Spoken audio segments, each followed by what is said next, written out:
Mess with the devil, you get the horns. Here's your look at the Hot Toys Hellboy 1/6 scale collectible figure.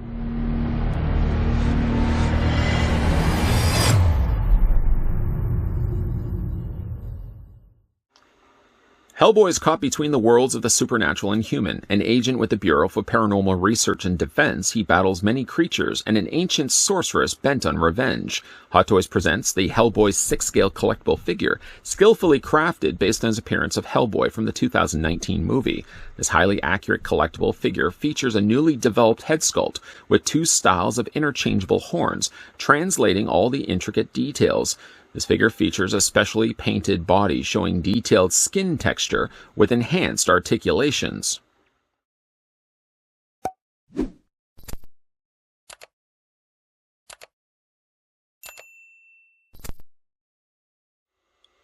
Before we raise a little hell, the first thing we're going to want to do is figure out how tall the Hellboy 6-scale figure stands. By doing that, I'm going to go ahead and take the tape measure of mine, take it right to the very top of his head. I'm going to stop it right there.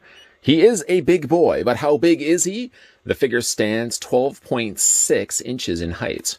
We can switch that to centimeters, revealing that the Hellboy from 2019 stands 32.2 centimeters tall.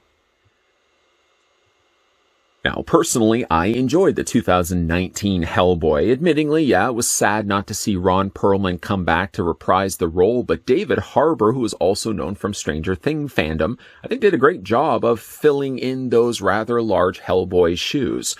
The only thing I would say as a critique that the film was Milla Jovovich's performance, like all other performances of movies she's in, was generally paper thin. That being said, let's get a closer look. Sorry, Milla, I don't know. She probably doesn't watch these videos anyways. Getting a closer look at the things that come included with Hellboy. Now, we're going to have to kind of start with getting his jacket off. I mean, I started this review with all the clothes on, but in case you are curious, yes, you can strip them down as well. But before we do that, the things that come included with the basics of Hellboy, before we get down to looking at each of the individual things, is, of course, an instruction sheet. Highly recommended to go through perusing this before you start dabbling in the dark arts. It's basically just a sheet. It's not a booklet. The one side shows you these swappably available options. You can change out the larger horns from the smaller horns that we started this review with, and you can also incorporate the fire crown. That's really super cool. Articulation points, things to be noted as well, and then on the other side, all the accessories and to change out his clothes. Now, this is a case of showing you how to put the clothes on. I, in this review, is going to go ahead and reverse that. I'm going to show you how to take the clothes off. Ooh, look out. We're going to put that to the side. He also comes included with, of course, a display stand. The display stand is simple yet effective. I do like the fact it's got that kind of cracked ground terrain and all the fire across that. It's got some nice coloring too. It's really good because it translates well when you've got generally like a figure that's got like dark shoes, dark boots, dark pants, a dark olive colored trench coat. This adds just a little bit of extra pizzazz, I feel, incorporating some much needed color. You can see it's got a nice little bit of texturing to the surface. And again, I like the cracked look to it. It doesn't really look as much like a picture. Sometimes when you get these display stands, it just looks like somebody took a photo and then just, of course, printed that across the top of the stand. But you don't get that. I feel like it does look like something that you would be believing to be coming included with the figure. And then, of course, on the front of that, you've got the Hellboy front placard. If it seems like there's a little bit of bubbling in the bottom corner, it's only because there's an overlay to it. Depending on what I consider to be, sometimes I decide to take it off. I guess I probably could have just left it on, but just to peel that off to show you, it's a much cleaner looking placard once you take this off. Depending again on how much little bubbles and bumps that I usually have on it, sometimes I tend to keep them on just because it keeps the placard looking a little bit more tidy. Then transitioning Hellboy now to standing on top of the display stand, there's a method to my madness to come included with the figure as well. Pardon me blocking the entire 6 scale of Hellboy, but you get yourself that cardboard standee that we've seen with other instances before. Along the top, you've got yourself Hellboy printed nicely bright and bold to the extent of where you can actually make out little scratches and stuff on his font, like that. A nice little fiery effect. I personally don't decide to display these. It's more out of just space limitations than anything else, but just to kind of give you guys what it looked like, let's just move Hellboy aside for the time being, put the front-back display there. Front-back display, you know what I meant. And then we'll go ahead and slide him in front of it. The only thing that you have to be careful of is the fact that his tail is going to get in the way of things. I thought I had straightened it out before proceeding with the rest of this review, but that wasn't the case. I probably had to bend his tail just a little bit more, but it does give you, again, a nice way to display the figure. If you have the space available, if you are somebody that likes to display your 6-scale figures with open shelving rather than detals, for example, then yeah, by all means, use these backdrops, because I think it adds a little bit of, I don't know, a little bit of oomph when it comes to displaying the figures, outside the norm of just displaying them without them. When it comes to the rest of the figure's accessories, there's really a lot to cover off, as you can probably see sitting around his feet here. So we're going to go through each one of the accessories. I'll show you guys the closer look of what they look like, and then I'll show you how they work with the figure. Starting first, perhaps not with the smallest, but one of the smallest, he comes included with the little bureau communicator. The smallest of details that I appreciate is that they actually put the logo of the bureau up there in the red. Again, I don't know if you can gauge how small this actually is, but it's tiny, and to think that they would have actually printed that on there is quite a marvelous feat. If you spin it around, you can see there's a little clip on the back, and this is going to clip onto Hellboy's belt, which you probably can see right around the area of his jacket. Go ahead and pick up the figure. There's some considerable weight also, and we're going to go just ahead and move that out of the way. Find a good place to put this, although this will be temporary for the time being, just because I am going to be taking off his shirt. And we can go ahead and slide the communicator right onto his belt. Just be careful, though, of that clip. The nature of the plastic that they're using, I would imagine, is a little more of the brittle variety, and more probably susceptible to breaking. Go ahead and put the figure back down here. Did I mention he is heavy? He is. He also comes included with a couple of bracelets. Now, I didn't take the time already to put these onto his arm, simply just because I am going to eventually be sliding that jacket off, but I want to show you what the bracelets look like. You can see that in both cases, there are some crosses that adorn the bracelets. And all you really have to then do is take the hand off the forearm and slide these into place. Again, I just didn't do it right now. One was to show you what they actually looked like loose. And the other thing is, because I'm going to be taking the hands off anyways, I really don't want these bracelets to accidentally fall off his forearms and then get lost in the process. The figure also includes, what else can we look at? How about some fire? It comes with some fire that really doesn't serve any purpose other than just to be displayed around the figure's feet. As you can see, they are flat on the bottom. They kind of actually look like they're made of glass. And boy, do they ever do a great job of illuminating when you've got the light hitting it. I don't know if you can see it, but light hitting it just the right way, they really look like they glow. Again, they don't really serve any other purpose than just being something that sits around the figure. And you get a couple of variations to it. Slightly smaller flames. This one that I first grabbed was the tallest of the bunch. But then there's a couple of little smaller flames that, again, you can put around the figure. He gets a total of 4.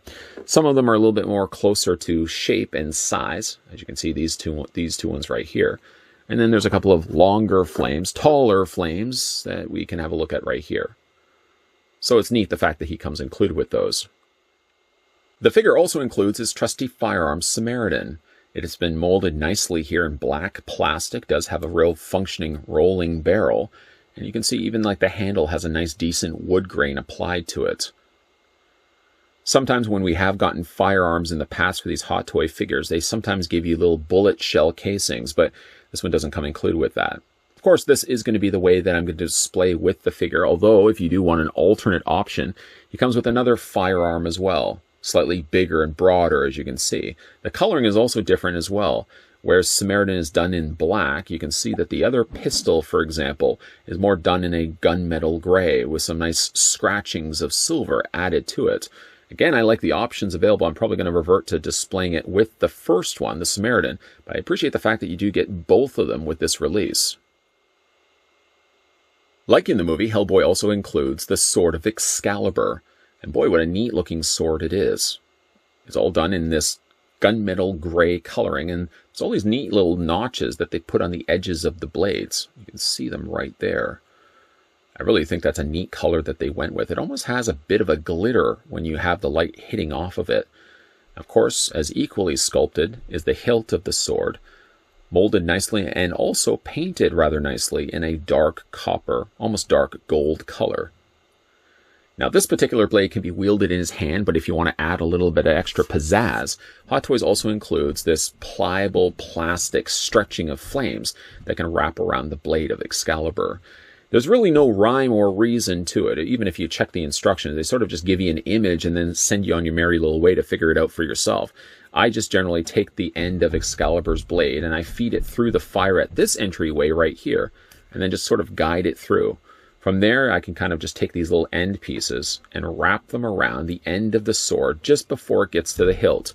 And that seems to be just enough of a fix to keep it all in place. Yeah, from one side, it looks a little on the messier end of things. You can kind of, again, just wrap these around to give a little bit of stability. But there's really, again, there's no real rhyme or reason the way that you attach this to the sword. Again, I appreciate the fact that they included it, but it's just a bit of a mess to always try to get these to wrap properly. Hot Toys, for example, has an intended idea of where this goes, but I mean, again, not properly really laid out on the instruction sheet properly to really give you the idea of where exactly it goes. You sort of just have to wing it until you get the look that you want.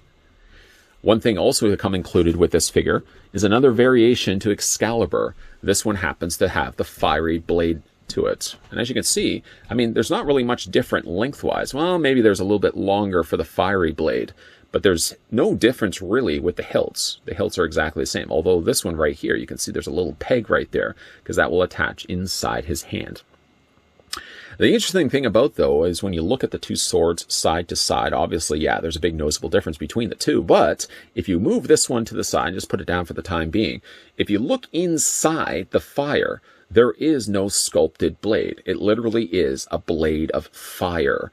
It's the same molding and same use of plastic that we got with those little fiery bits that go around the figure. But you get, again, a much larger representation of that on the blade of Excalibur. And boy, does that ever look neat. Of course, it's going to have a lot more weight to it, and probably one of the reasons as well why they incorporate that little peg point on the hilt, so that when you are putting it into the hand, it's going to stay there in place, especially if you want to put it on display.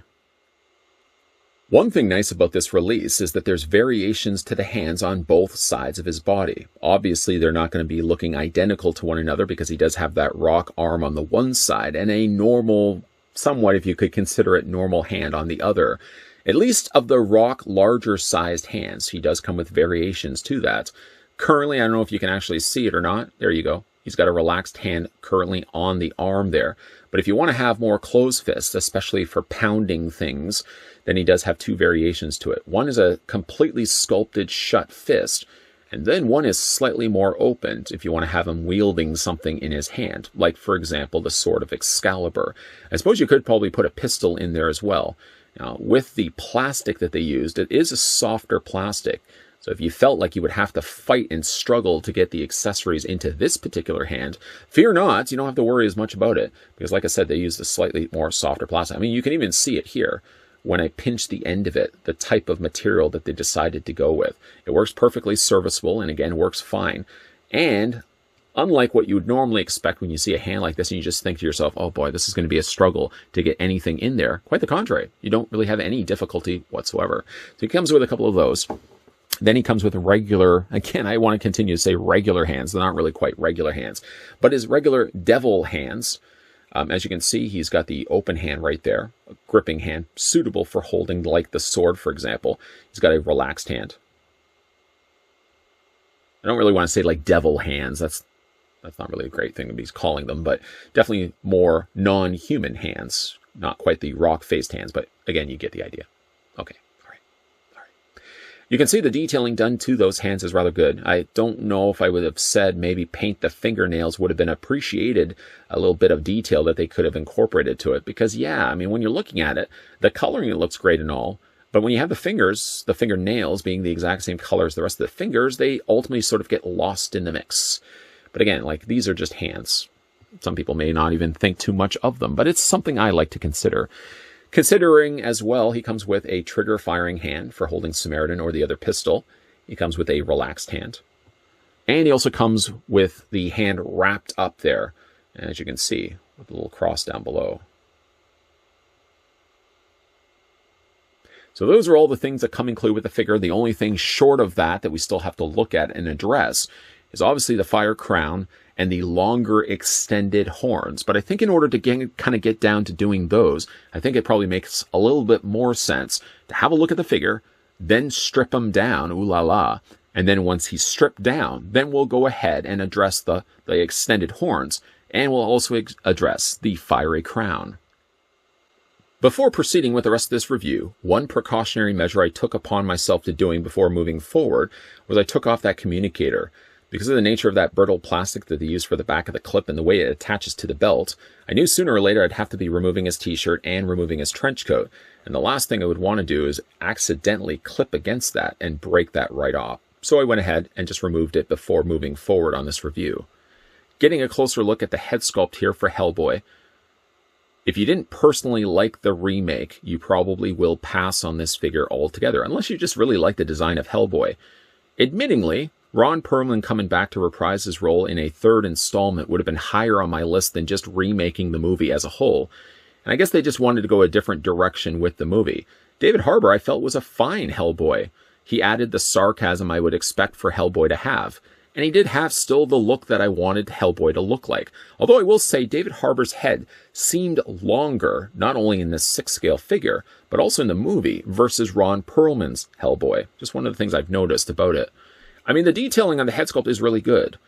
I will say there's not a whole lot of darker colors added here. They've sort of ran with the idea of using this crimson red, and it doesn't seem like there's a whole lot of extra color added to it. You could really use the argument anyways that it doesn't really need any darker colors. Sometimes molds get lost when you add so much unnecessary color.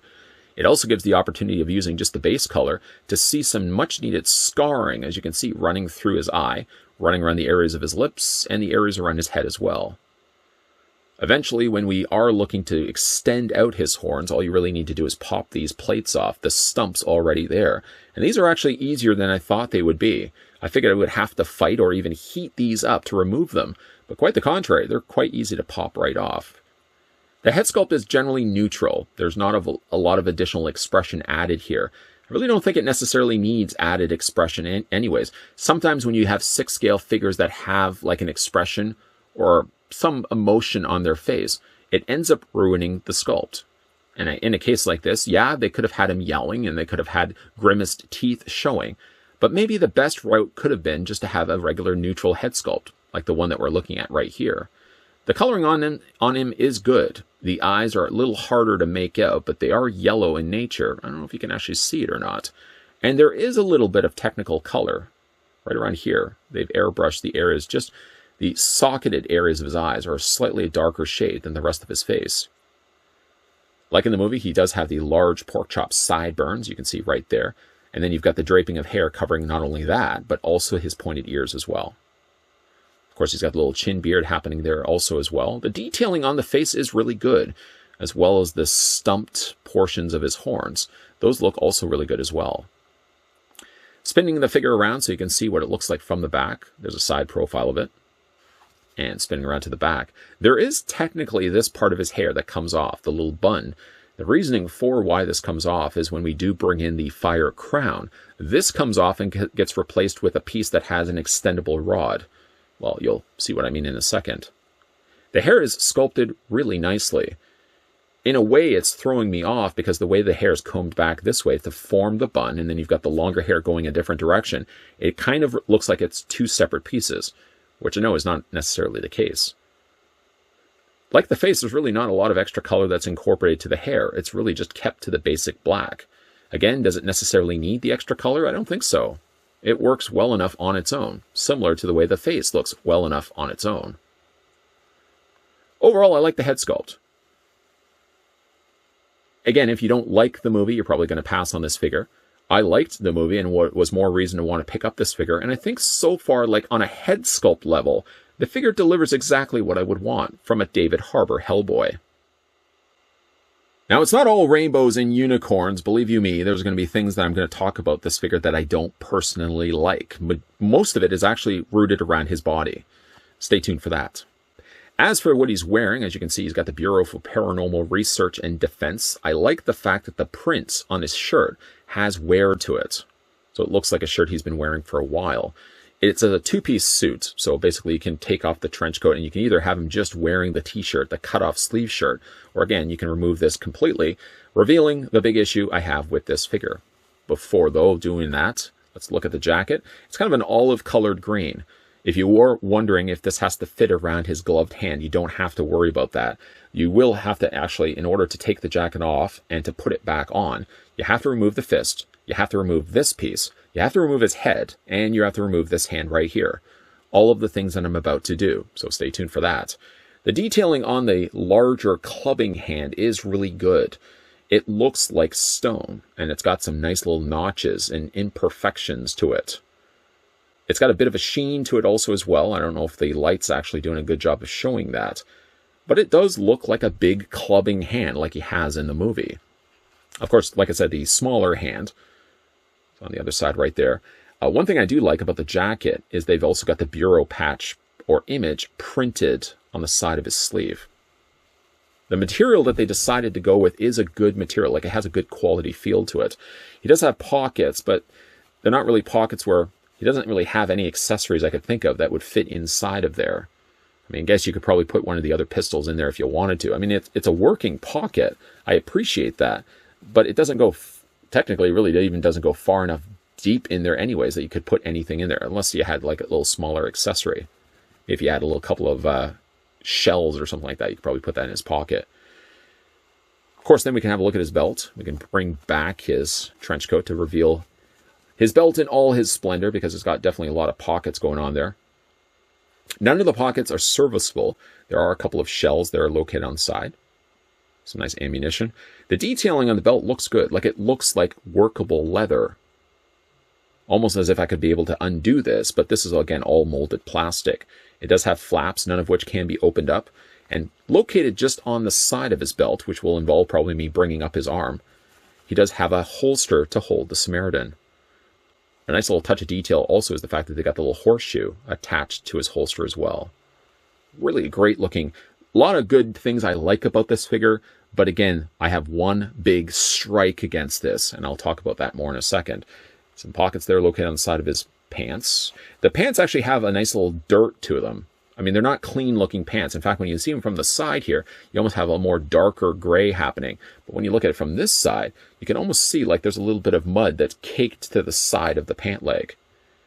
And then, of course, we get down to Hellboy's boots. The boots themselves are harder plastic. Big strike right there for me. You can move the legs, the feet back and forth, for example, but it does really alleviate all the articulation that you would hope that the feet could possess. It really just doesn't have that. This is all, just like I said, solid encased plastic. I really wish that this could have been a separate piece. Yeah, I know, it would break up the sculpt of it. You would then see the bottom half of the boot and then the top half of the boot being a separate thing altogether. But I think I would have preferred that, so at least I would be able to pose the figure. One of the biggest strikes for this figure, and again, I keep talking about strikes on this figure because so far it seems like I'm almost praising everything about it, is really the body. And we'll talk about that right now. To further drive home the point I really want to make, what I am going to do is I'm going to go ahead and remove his jacket. Now, in order to take off his jacket, I'm going to have to remove this hand. I'm going to have to remove this hand, the forearm piece, and his head. So we'll start maybe with the smallest piece first, is this hand right here. It's also probably one of the harder things to take off, because if sometimes you remove this, sometimes the peg comes off with the hand as well. But this time it came off pretty easy. I will say, though, before we kind of get down to anything else, this is sort of the starting of why I have an issue with this figure. The whole body is encased in rubber. And I probably shouldn't keep doing this, but it kind of gives you an idea. This could be something that already will start fraying, splitting, or cracking, depending on how many times you're replacing the hands. Just long-term displaying the figure may start giving you problems. But let's hope that's not the case. We're going to go ahead and remove this hand right here. And all it does is it's just a big giant peg. I mean, technically, really, you don't need to even remove this hand. This hand only is necessary to be removed if you want to swap it out. Technically, you can just remove it from the forearm. And just what you do is wiggle this off, pop this right off, and you're left sort of with this stump, which is different plastic altogether than the rest of his body. A nice little touch of detail is the fact that they actually did tie off the top of the sleeve, because obviously this sleeve isn't going to be as long as this sleeve over here, and it has to be further up to fit around his hands. Again, I don't know how he could even put on this jacket in real world, but we're also talking about Hellboy being in the real world, and so we can sort of stop the argument right there. Quickly looking at the back of his jacket while he's got one missing hand, also gave me the opportunity to show you that there's a split on the back and has the visible then tail sticking out. The tail is a wire frame. I suppose I could probably just have left that for when we look at the figure once we have everything taken off. But I did want to show you, it does have a wireframe. So some nice detailing done also to the tail itself. Okay, so let's resume with where we were going on this. I'm going to then go ahead and take the head sculpt off. The head does have a bit of a struggle to it. I find it helps to kind of twist it as you're pulling it off. But you'll see how big of a ball joint you have to contend with, and how much head you have to hold on to in the first place to even just yank it off. Once that's done, you sort of can see where we're going to be going with this. We're going to bring the arms back. Bring the arms back. And then we're just going to pull off the jacket, slide it off the sleeves. And this may not be something that you'll get done right away. You may have to kind of take time, take turns on either side, just wiggling it down the sleeves. Just keep wiggling it off until you eventually take the jacket off in its entirety, and then we can move it to the side. And this kind of gives you where we're leaving off right now. And then obviously the next thing we're going to have to do is take off the shirt. Now the shirt you're not going to have to struggle with as much. One thing that they did cleverly do is they put little snaps there right on the side. There's one, there's two, and it's only one side. This side doesn't have it here. So we're going to go ahead and unsnap this, and then you really only need to then address the head, which very easily just fits over the neck. And then from there, you're just going to slide it off to the other side, sliding it down the sleeve, and then removing the shirt in its entirety. Next step is to give Hellboy back his head. So we'll go ahead and just pop that onto the ball joint, push it down just a little bit to get some, there we go, and you get yourself a nice little snap, and now the head sculpt is back in place. Now we can go ahead and do the exact same thing for the arm. We're going to go ahead and grab the arm, slide it on, and there's a little clip right here that fits, not into a place I'm sure you can see, but there's like a little latch point in there, and that just locks into place. Once you slide it in and push into place, you'll hear that little snap. And then the last thing we want to do is take a hand. It doesn't really matter which hand you decide to go with. Let's just go ahead with the fist, because we started, actually, you know what? Let's find ourselves the trigger hand, because eventually I will want to display him with the Samaritan gun. Go ahead and just wiggle that on place. You probably already see what I'm talking about here. This is all softer rubber. Go ahead and just wiggle this on. Pop it in place. I mean, funny enough, this smaller hand seems to give me more trouble than the larger hand did. Mostly it's just due to the fact that this hinge joint on the peg swivels back and forth. You can kind of help by holding your thumb against the peg. So when you are putting this in place, it's less likely to pop or swivel back and forth on you. Here we go. All right. So now we have Hellboy completely without shirt, without jacket. And you can probably already see. A positive to some, a negative to others. I possibly fall into the category of not really liking the idea that Hot Toys are starting to put rubber over all of their bodies. I get the idea that they want to go with that seamless look. And I will say, to the credit of the Hot Toys Hellboy here, it does have that seamless look to it. But you'll see also one of the big problems with this is it limits the articulation. I'm surprised actually I can get the arms out as much as I can. You can still bend the elbows and all those things. But long-term displaying him, and this is a big topic of interest with many Hot Toys collectors, can you keep the elbows permanently in a bent position? Now, it may be different from Hellboy to, say, Wonder Woman, but Wonder Woman was always stressed the idea that you couldn't really keep them in permanent bent poses because it would leave a crease and eventually cause splitting in the material that they used. I don't know if the case will be the same for Hellboy, but I would imagine that the material that they're using for the body is no different than the Gal Gadot Wonder Woman, that I would think the same problem is going to be there. Personally, I would have still been fine and content the idea of having these arms as separate pieces, where they were visibly pegged in place, still gave you the visible swivel points, but at least it wouldn't give you problems long term. Again, this is where many collectors are split. Some people like the seamless body, but there's a lot more maintenance and there's a lot more worries down the road of whether these bodies will hold up over time, depending on the conditions of where you display these, depending on how many lights you've got shining down on it. Could be more susceptible to then having this material starting to split, starting to crack, and eventually you may start seeing these little split lines developing where the elbow joints are. And that's the last thing you really want to have on these figures, especially at the price that they're asking them for. I mean, at least as a positive to using the seamless bodies, it does add a little bit more realism to these figures because you're not seeing the points where the arms are attached to place or where the elbows, for example, are connected to the forearms. It also gives you the opportunity of having a more realistic skin surface. You can see, for example, like the chest hair, little scars that he's got across his body, convey a little bit better when they're using this rubber material versus a plastic body. But still, again, I worry about the long terms, and I really don't want to continue to drag down this review talking about the things that I don't like about this body, because I really, at the end of the day, I still decided to pick up this figure. I bought it more on the merits of the fact of liking the character. It doesn't mean necessarily I'm happy with the idea that Hot Toys still continues to use bodies that are going to be degrading over time. But again, it's just one of those cases where you're going to spend the necessary money to pick up these figures. And just know that maybe, I don't know, 5 years, 10 years from now, under certain conditions of displaying these figures, yeah, you are going to start experiencing maybe possible problems with areas that would be bent on the figure long term. Again, it's hard to really say until you look at these figures years down the road. I mean, it looks good. I will say that. There are, yeah, issues on the ends, for example, where you know that the plastic is going to start, this rubber material is going to start fraying itself. But, you know, cosmetically, it does look like a great looking figure, especially when you bring in the longer horns and fiery crown. In the movie, Hellboy, of course, claims his birthright by adopting these longer horns. The longer horns attached to the figure by simply just removing the stumped ones currently on the forehead. We'll go ahead and do that, and just grab the figure, and just put your fingers kind of against this, and just pop it off like that.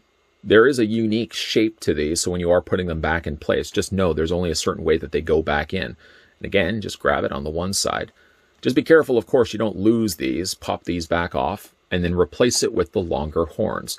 And when you are attaching them in place, there is only one way that they go. One thing I do think that Hot Toys did well was they gave you unique shapes on both sides. So there is only one way to attach the horn.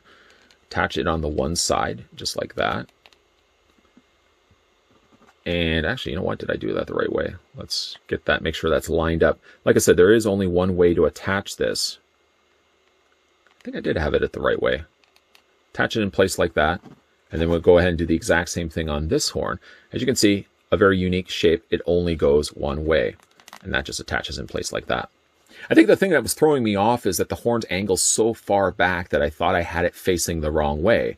But again, there's really no way to get around putting it the opposite way because there are unique shapes to those pegs. Then the thing you're going to do next, you can either display Hellboy like this, which really all on its own looks pretty impressive. But then you can also go ahead and take the bun hair piece off, which would be one of the smallest accessories that come included with the figure. And then he also comes with this, which is basically the same bun, but it also comes with a very obvious longer peg. This fits in just like that. For this, you kind of put your finger against his face, plug it in place like that. And yeah, from the back, it's going to be very obvious that there's something being held in place. But at least from the front, you're really not going to see it. Enter in the fiery crown. You can probably see the very obvious hole there on the bottom of it. And that will just attach to this peg right here. I'm probably doing this the wrong order. I probably should have attached this to the crown first and then attached it in place. But you get the idea of how cool that actually looks. That clear peg certainly gives you a very believable look until, of course, you spin the figure sideways and you can kind of see how the magic trick was done. But from the front, short of me actually putting my hand behind it, it's really hard to see that clear post, especially if you have the figure on display. I do like the fact that Hot Toys gave you this included option to display the figure. I think I probably will still revert time back to the beginning of this review where Hellboy was wearing the shirt, wearing the trench coat, and had these shorter stumped horns is probably going to be the way I'm going to display the figure. But there is no denying the fact that that is a neat way to display it, especially if you like the way he looks near the end of the movie when he's got the fiery crown.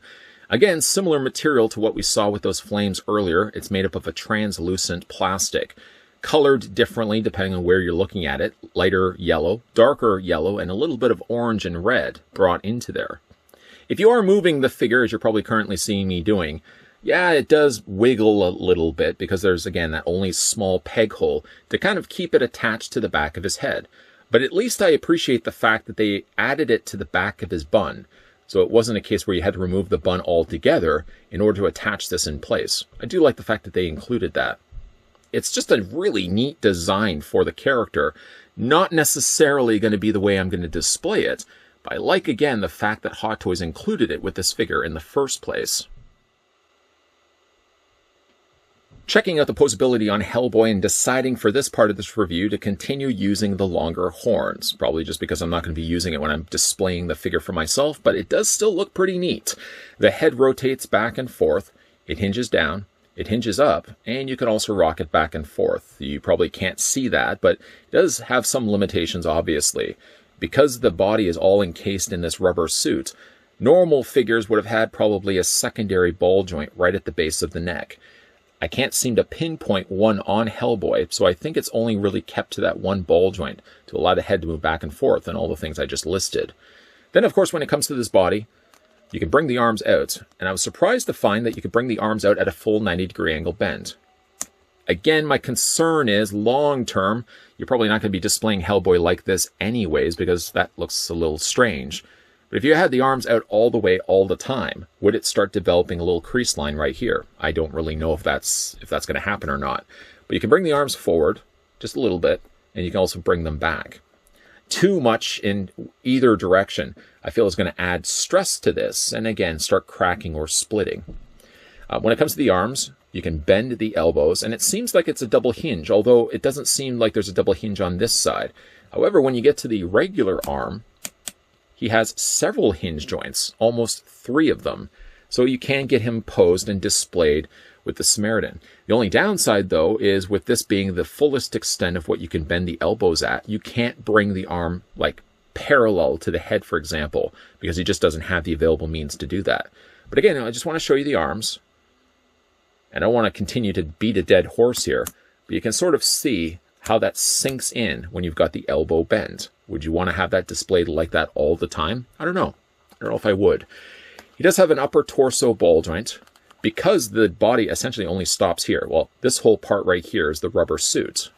He still has the ball joint because it's just attached to a regular body down below.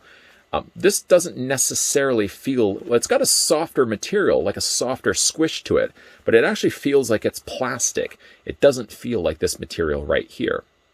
His legs do split out.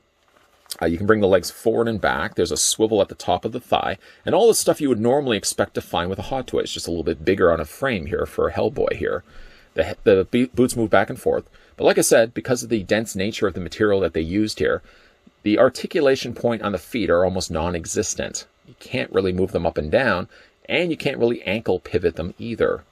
And then, of course, when we flip around to the back of the figure, as I already mentioned earlier, he does have the wire frame in the tail. And there's basically just a wire running from here all the way down and right stopping here. So there's a good range that you can get this tail actually posed in.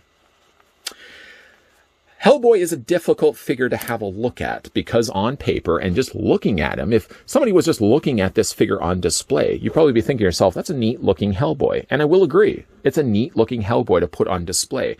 My biggest issue is, again, the trend that Hot Toys continues to go with when it comes to these releases. We started seeing more and more of them coming out with the Marvel Hot Toys figures, like the Thor, for example, or the Wonder Woman, where they're encasing all their figures in rubber suits to give you that, quote, seamless look.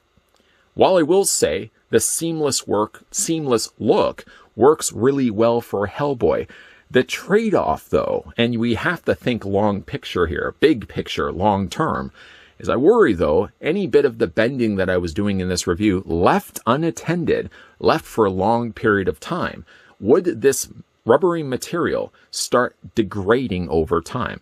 Because really the valid argument you could make, those that like seamless bodies to those that don't. If you just had a regular body build where you had visible pegs, visible bends, and visible articulation points on this figure, the figure would have a longer longevity because you wouldn't have to worry about this rubber suit that they're using to start degrading over time. You know, sometimes buying a Hot Toys is the equivalent of buying a new puppy dog. Stay with me. There's a method to my madness for why I said that. In both cases of buying a new Hot Toys and buying a new puppy dog, both will set you back possibly a couple of hundreds of dollars.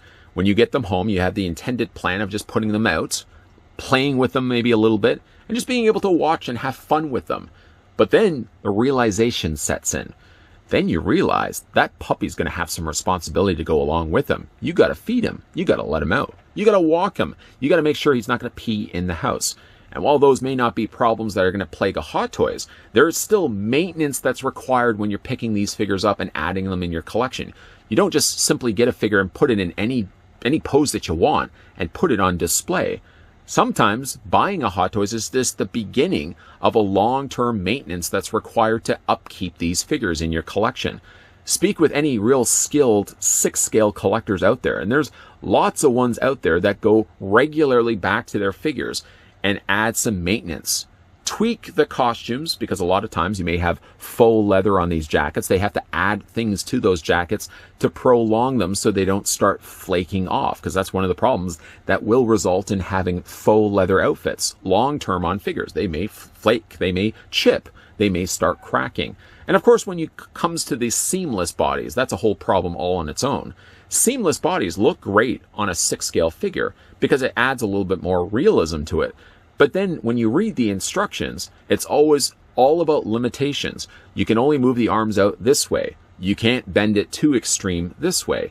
And it's not even just seamless bodies. It's costumes on figures. It's accessories that come with these figures. A lot of times, like I said, there's long-term maintenance required to keep these figures looking as good as they did when you bought them, still looking that way years later. And again, when it comes to a seamless body, I'm personally on the fence about the whole idea of it. Sure, in a case when we look at Hellboy here, the seamless body adds a level of realism that you wouldn't be able to pull off with a fully visibly articulated body, like some of those older Hot Toys figures that we used to get, because nowadays, they all seem to be going the route of seamless bodies. And my biggest issue with them is I don't know long term. If I have an elbow bent, for example, I've got Hellboy holding right now the flaming sword of Excalibur. Will having that elbow bent for a long period of time develop creasing, splitting, or cracking to the rubber material? I've had some people that have said online that they've never had really any issues with their Hot Toy figures, especially the seamless bodies. But on the other end of it, I've also seen images of people showing splits in the rubber material, cracks that have developed, or flaking of material on their costumes. So like I said, it's a strange analogy to make, but buying a Hot Toys is very much like buying a new puppy dog. Although you probably don't have to worry about your Hellboy here peeing somewhere in the basement. What do you guys think of the whole idea of seamless bodies? Weigh in down below your opinions. Do you like the idea of going seamless?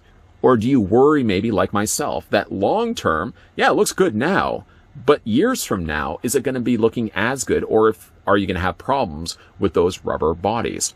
Always like reading your comments down below. Certainly, also, if you're new to this channel and you're enjoying all the content you're seeing, maybe dig the fact that I was doing an analogy comparing a Hot Toys to a puppy dog.